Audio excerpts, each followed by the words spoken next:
अस्सलाम वालेकुम नाज़रीन, मैं वसीम अली और Wasim Ali feature YouTube channel देख रहे हैं। नाज़रीन, पिछले कुछ दिनों के अंदर ख्वाजा आसिफ के बड़े धमाकेदार किस्म के बयान आए, धमाकेदार किस्म के उनके ट्वीट्स आए, जिसके बाद पाकिस्तान की सियासत के अंदर स्पेशली अगर बात की जाए तो गवर्नमेंट के ईमान के अंदर जो वो खलबली मच गई थी। क्या वजह है कि फिर इसके फौरी बाद ख्वाजा आसिफ के इस्तीफे की बातें जो है वो सरगर्म हो गई और आज ख्वाजा आसिफ जो है दौड़े दौड़े मियां नवाज शरीफ के पास पहुंच गए, जो कि मुस्लिम लीग के सदर भी हैं। तो क्या शिकायत लेके ख्वाजा आसिफ जो वो मियां नवाज शरीफ के पास गए और अभी ख्वाजा आसिफ के ऊपर क्या मुश्किल आन पड़ी है और बातें एक जो है वो डेप्यूटी कमिश्नर है जिनकी गिरफ्तारी की बातें हो रही हैं, तो उसका क्या ताल्लुक है ख्वाजा आसिफ के साथ। तो ये तमाम चीजें जो शॉर्ट ब्लॉग के अंदर आपके साथ डिस्कस करने वाले। सो आगे बढ़ने से पहले आपसे रिक्वेस्ट है कि आपने ब्लॉग को मुकम्मल देखना है, क्योंकि ये ब्लॉग बड़ा ही जो वो अहमियत का हामिल है और आपको भी अंदाजा हो कि यहाँ पे चल क्या रहा है। सो बढ़ते हैं इस टॉपिक की तरफ। आपको पता है कि ख्वाजा आसिफ आज जो है वो बड़े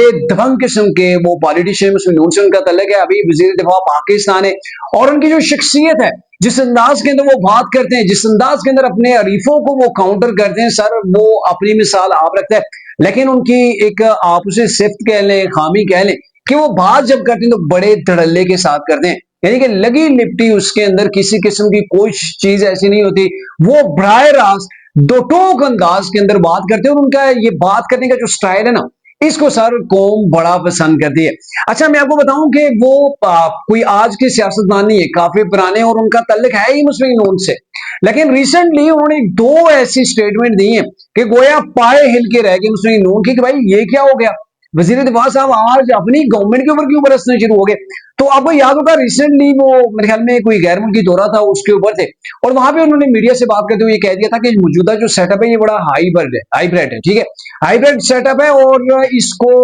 ये जो है वो पाकिस्तान के अंदर इसने बहुत सी जो है वो चीजों के अंदर रिफॉर्म से लाई है और ये सेटअप अब यही चलेगा। अच्छा, इसको मुस्लिम नून तो हैरान रह गई कि ख्वाजा साहब को हो किया गया है कि ये ऐसी बातें कर रहे हैं। और मैं उस वक्त एक वफाकी वजीर को देख रहा था, नाम अभी मेरे जहन से उनका निकल गया, तो उन्होंने मीडिया के ऊपर आके कहा था कि ख्वाजा साहब की ये अपनी इस्लाह हो सकती है, लेकिन हम इस सिस्टम को हाइब्रिड जो वो सिस्टम नहीं कहते। और आपको पता है हाइब्रिड कौन सा सिस्टम होता है,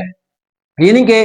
खैर मखसूस हालात के अंदर वो जो है वो इस्टेब्लिशमेंट के मिले जुले रुझान के साथ जो गवर्नमेंट आती है ना पाकिस्तान के अंदर, उसको हाइब्रिड गवर्नमेंट कहते हैं। तो ख्वाजा साहब की ये स्टेटमेंट थी और इसको जो अपोनेंट थे यानी कि तरीक़ीन साहब वगैरह वाले, उन्होंने तो इससे आड़े हाथों लिया। खैर जो उन्होंने करना था वो तो किया, लेकिन अभी उसी का वो तपश जो है वो भी कम नहीं हुई थी कि ख्वाजा साहब ने एक ट्वीट खड़का दी। और ट्वीट ये थी ख्वाजा आसिफ साहब की, वो आप देख लें उनकी ट्विटर अकाउंट जो एक्स अकाउंट है उसके ऊपर अभी भी मौजूद है। तो उसके अंदर ख्वाजा साहब ने ये कहा कि पाकिस्तान के अंदर जो ब्यूरोक्रेसी है ना,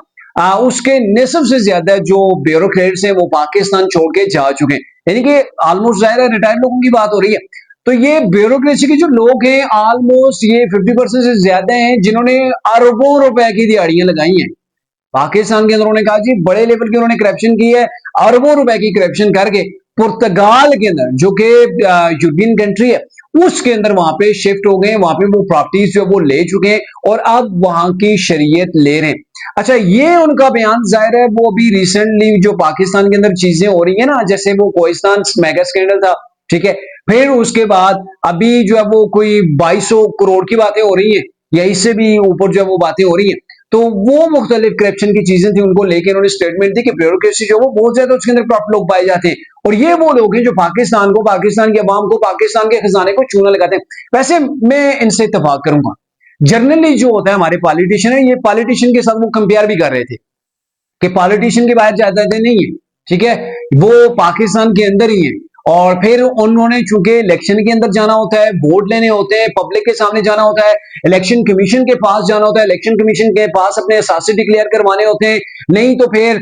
जो वो एहतसाब का इदारा हरकत के अंदर आ जाता है, फिर नाअहलियां भी हो जाती हैं। तो सियासतदानों को वो डिफेंड कर रहे थे कि सियासतदानों के ऊपर आप इल्जामात लगाते हैं, तो असल माल खाने वाले तो ब्यूरोक्रेट्स हैं जो यहां से दिहाड़ियां लगा के खरबों रुपए की करप्शन करके पुर्तगाल के अंदर इंतहाई महंगी जगह वहां पे जाके वो ले रहे हैं, ठीक है। वहां पे आप जाहिर है आप अंदाजा लगाएं, यूरोपियन कंट्री के अंदर कोई मामूली शख्स तो जाके प्रॉपर्टी नहीं बना सकता। यहाँ पे जो पाकिस्तान का मैं कहूं को जो ईमानदार अफसर होगा, लगता नहीं है कि वो शहर के अंदर अपना जो शहर है उसका डिस्ट्रिक्ट है वहां पे जाके प्रॉपर्टी आराम से बना ले, दो घर बना ले, बड़ा मुश्किल होता है, इतना आसान नहीं है, ठीक है। लोग बड़े बड़े कई अफसर हैं जो आज भी किराए के मकानों के अंदर रहते हैं और यहां से लेके पुर्तगाल के अंदर आप चले जाएं, ठीक है। पहले तो ये कुछ फौजी जो जनरल थे उनके वाले से वो कहा जाता था कि उन्होंने जजीरा ले लिया, अपना अपना ने जजीरा ले लिया, लेकिन ये ख्वाजा साहब ने एक नई जो है वो पेंडोरा बॉक्स खोल के रख दिया। अच्छा, इसके ऊपर ये हुआ कि सारा ब्यूरोक्रेसी ने तो नाराज होना ही था, और ब्यूरोक्रेसी की जानिब से भी वो जो है वो इसके ऊपर जवाब सामने आया। अभी मैं एक न्यूज चैनल दिन को देख रहा था, बड़ा जो वो नामवर न्यूज चैनल है, वो जो कोड कर रहे थे उन्होंने 3 जराए कोड किए। उन्होंने तो ये कहा कि एस्टेब्लिशमेंट डिवीजन के एक अफसर रहे, उनसे हमारी बात हुई है, उन्होंने कहा जी हमारे पास ऐसा कोई रिकॉर्ड नहीं है कि जिसके अंदर ये हमें हमारे इल्म के अंदर आया हो कि पाकिस्तान की कोई ब्यूरोक्रेसी के कोई अफसर थे, कोई ब्यूरोक्रेट से, वो पाकिस्तान से बाहर पुर्तगाल के अंदर गए, वहां पे जाके वो जमीनें खरीद रहे हैं। तो इतनी बड़ी जो फिगर बताया जा रहा है ख्वाजा साहब की जानब से, ये हमारे इल्म के अंदर नहीं है, यानी कि उन्होंने इस बयान को मुस्तरद कर दिया। फिर दूसरी जो उन्होंने इसी के ऊपर जो वो बात की, वो बात की गई नैब से। नैब के अफसर ने भी यही कहा कि भाई हमारे पास जो अभी जो हम जिन केसेस के ऊपर तफ्तीश कर रहे हैं, ठीक है, ज़ेर तफ्तीश जो केसेस हैं, उनमें ऐसी कोई मिसाल नहीं, कोई ऐसा केस नहीं है जिसके हवाला जो है वो दिया गया है ख्वाजा आसिफ की जानब से। जाहिर है भाई अगर ऐसा इशू है तो उसको एहतसाब जो है वो उसका होता है, तो फिर उसके लिए नैब जो है वो एक्शन लेता है। तो नैब के अफसर ने कहा भाई ऐसा हमारे पास कोई रिकॉर्ड नहीं, अभी तक हम ऐसा कोई केस हमारे हाथ नहीं लगा। फिर जी एक और सरकारी अफसर के वाले से भी वो कोड करके बता रहे थे कि उन्होंने ये कहा जी ये जो बयान है ये गैर जिम्मेदाराना है, और इससे इदारों के जो ब्यूरोक्रेसी है, जाहिर है इदारे मुख्तलिफ इदारों के अंदर है, तो मुख्तलिफ जो इदारे हैं उनका मोराल इससे डाउन हो रहा है। बाकी वजीर ने ये जो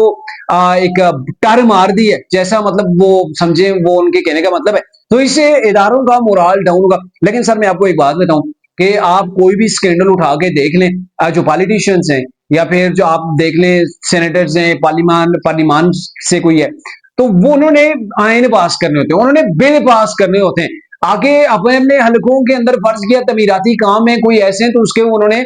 जो वो पैसे देने होते हैं। लेकिन असल जो चीज होती है वो ब्यूरोक्रेसी होती है, उन्होंने इन चीजों को फिल्टर करना होता है, उन्होंने इन चीजों को मैयर करना होता है, उन्होंने इन चीजों को पास करना होता है, तो डेटा भी सारा उन्हीं के पास होता है। हो ही नहीं सकता कि ब्यूरोक्रेसी अगर करप्शन ना करे और आगे कहीं पर कोई गपला हो जाए, ये मुमकिन नहीं है। ब्यूरोक्रेसी अगर स्टिक होगी, वो रूल ऑफ लॉ के मुताबिक काम करेगी, वो कौम की इमानत, ये उनके पास जो इख्तियार होगा उसको कौम की इमानत समझ के सर अगर फॉलो करेगी, उसके ऊपर काम करेगी, तो हो ही नहीं सकता कि कहीं पर कोई करप्शन हो ही नहीं सकता कि भाई 2 साल बाद वो सड़कें जो आज तमीर हो रही हो, ठीक है, तो फिर वो 2 साल बाद वो ऐसे हो उजड़ी हुई, वीरान की हुई, तबाह हाल की हुई हो कि उसके अंदर पानी के बड़े बड़े डैम से बने हुए नजर आए। तो सर ये मुमकिन है ही नहीं जब तक ब्यूरोक्रेसी इसके अंदर जो वो इन्वॉल्व ना हो। हाँ, सब नहीं है लेकिन ऑलमोस्ट ये चीजें पाई जाती हैं। लेकिन फिलहाल ख्वाजा आसिफ साहब मुश्किल के अंदर आ गए हैं, क्योंकि ब्यूरोक्रेसी का बड़ा प्रेशर आ रहा है कि भाई आपने एक ऐसी स्टेटमेंट दे दी, और अब वो 50% से ज्यादा का कह चुके हैं, तो इतना सबूत लाना भी बड़ा मुश्किल होगा। और मेरे में गवर्नमेंट को, जो मौजूदा मुस्लिम की गवर्नमेंट है, इसको भी ख्वाजा आसिफ के बयान को हजम करना काफी मुश्किल होगा। और दूसरी बात यह है कि ख्वाजा आसिफ के करीबी सियालकोट के अंदर डिप्टी कमिश्नर हैं वो इस रेवेन्यू के, तो वो गिरफ्तार हो चुके हैं। अच्छा, उनकी गिरफ्तारी को ख्वाजा आसिफ के साथ लिंक किया जा रहा है कि उनकी गिरफ्तारी हुई है करप्शन, एंटी करप्शन ने की है, ठीक है, उस इदारे ने की है, तो एंटी करप्शन ने वो किया, और कहा जा रहा है कि ख्वाजा आसिफ उसके अंदर इंटरेस्टेड है, वो चाह रहे हैं कि इस डेप्यूटी कमिश्नर को जब वो रिहा करवाया जाए, तो उसके लिए वो एफर्ट्स भी कर रहे हैं। अब क्यों एफर्ट्स कर रहे हैं, ये तो मामला आने वाले दिनों के अंदर एक्सपोज होगा ना, सामने आएगा। लेकिन आज फिलहाल ख्वाजा आसिफ साहब दौड़े दौड़े मियां नवाज शरीफ के पास पहुंच आए, और मियां साहब के पास आके जाहिर उन्होंने शिकायत करनी है कि पहले तो ये किया गया मेरे साथ, ठीक है, और अब जो है वो इतना ज्यादा प्रेशर बिल्ड किया जा रहा है, तो मेरे साथी को भी गिरफ्तार कर लिए, या फिर मेरा जो शहर का है वो बंदा, ठीक है, डिप्टी कमिश्नर है, तो उसको भी गिरफ्तार कर लिया है, गवर्नमेंट भी मेरी है, मेरे पास एक बड़ी वजारत भी है, तो क्या ये सारा दिखावे के लिए है? तो फिर मेरे ख्याल में मियां साहब को आज उन्होंने शिकायत की होगी शहबाज शरीफ के वाले से। हालांकि मैं आपको बताऊं कि शहबाज शरीफ के बड़े ही करीब हैं ख्वाजा आसिफ, शायद मियां नवाज शरीफ से ज्यादा जो है वो शहबाज शरीफ के करीब हो। लेकिन आज वो शिकायत लेके वो प्राइम मिनिस्टर के पास नहीं गए कि भाई आपकी गवर्नमेंट है, देखें आपकी गवर्नमेंट के अंदर हमारे बंदों को उठाया जा रहा है, गिरफ्तार किया जा रहा है, तो ये क्या हो रहा है? जो काम अपोजिशन के साथ हो रहे थे वो आप मेरे साथ कर रहे हैं। तो इसके ऊपर वो लेके मियां नवाज शरीफ के पास आए, तो इट्स मीन कि कहीं पर कुछ न कुछ गड़बड़ है, किसी न किसी लेवल के ऊपर तपश आई है, महसूस हुई है। तो मियां साहब ने जाहिर है उन्हें समझा बुझा के भेज दिया होगा, और जो इस्तीफे की बातें हो रही थी वो तो ख्वाजा आसिफ ने खुद ही डिक्लेयर कर दिया था कि नहीं मैंने कोई इस्तीफा नहीं दिया, ये फेक न्यूज है। मे भी शायद उन्होंने ना दिया हो, लेकिन किसी हद तक शायद मियाँ उनका जो है वो ख्वाजा आसिफ का माइंड बना हो, या उन्होंने किसी महफिल के अंदर किसी जगह जो वो बात की हो। जाहिर आजकल बातें छुपती नहीं है, ये बातें आप बेशक वो पेट के अंदर भी रखे ना, तो 2 दिन बाद अगलों के सामने पहुंच जाती हैं। तो ख्वाजा आसिफ साहब फिलहाल परेशान हैं। वो अगर परेशान ना होते तो कम से कम आज मियाँ साहब के पास दौड़े दौड़े ना आते, यहाँ पे आके वो जो उन्होंने शिकायत करनी थी वो शिकायतें ना करते। तो फिलहाल मुस्लिम नून के लिए ख्वाजा आसिफ के बयानों को हजम करना मुश्किल है, और ख्वाजा आसिफ ने जो बातें कही है ना, उनको भी उन्हें हजम करना, या फिर वो हजम करके उसी तरीके से आगे चलना, ये थोड़ा सा मुश्किल हो गया। खैर ये पाकिस्तान है, फिलहाल चीजें होती हैं, 2 रोज बाद कौम जो भूल जगी होती है। तो अब तक के लिए इतना ही था, अगले ब्लॉग के लिए इजाजत दीजिए, अल्लाह हाफिज।